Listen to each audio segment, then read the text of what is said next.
Si on reprend l'année où on a gagné Le Mans avec Aiello et McNish, on est là à essayer de se compléter, voir les points forts et les points faibles de chacun.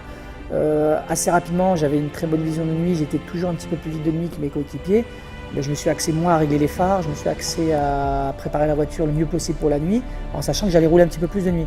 Alan a travaillé lui plus le setup de la voiture pour avoir la meilleure voiture sur le jour. Et Laurent, qui était très bon dans la compréhension des pneus, était plutôt sur le choix du pneumatique. Tu répartis vraiment la force de tout un chacun à des postes de clés de la course. Quoi que tu fasses dans la voiture, de toute façon, il faut voir l'arrivée. Donc le but, c'est de ne pas faire d'erreur. Le but, c'est d'avoir ce petit coin dans ton cerveau où tu as vraiment le drapeau à damier. Le but, c'est de rendre la voiture comme tu as envie qu'on te la rende. Être sûr que la personne qui va monter après moi dans la voiture, eh ben, elle est exactement ce qu'elle a envie d'avoir dans la voiture. C'est-à-dire une voiture qui ne soit pas en train de vibrer, qui ne soit pas avec des freins en feu et qui soit tout aussi bonne que celle qui m'a laissé. Je pense que ça, c'est non seulement du partage, mais ça fait la différence sur une course de 24 heures. Ici, au Mans, on a des périodes de pleine charge, donc des périodes où on accélère à fond pendant assez longtemps. Et là, quelque part, il faut se récupérer. Donc, qu'est-ce que je fais? J'ai la jambe gauche qui n'est pas en train d'accélérer, je la laisse bouger.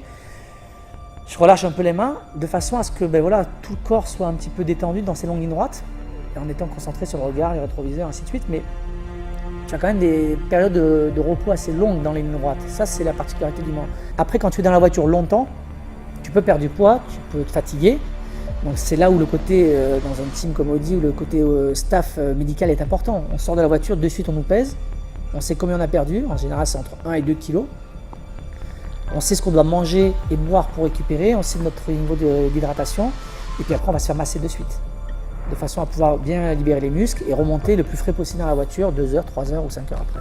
On doit être très bien prêt physiquement, on doit aussi être capable de se reposer, de faire des micro-siestes. Tu ne vas pas vraiment dormir, tu vas essayer à avoir un endormissement un peu meilleur, qui va être réveillé très très vite par le premier sursaut de la radio, de la porte qui claque quand quelqu'un rentre en motorhome. Voilà. Ça c'est Le Mans, mais bon, on n'est pas fait pour dormir, on est fait pour être une bête de guerre et essayer de gagner les 24 heures.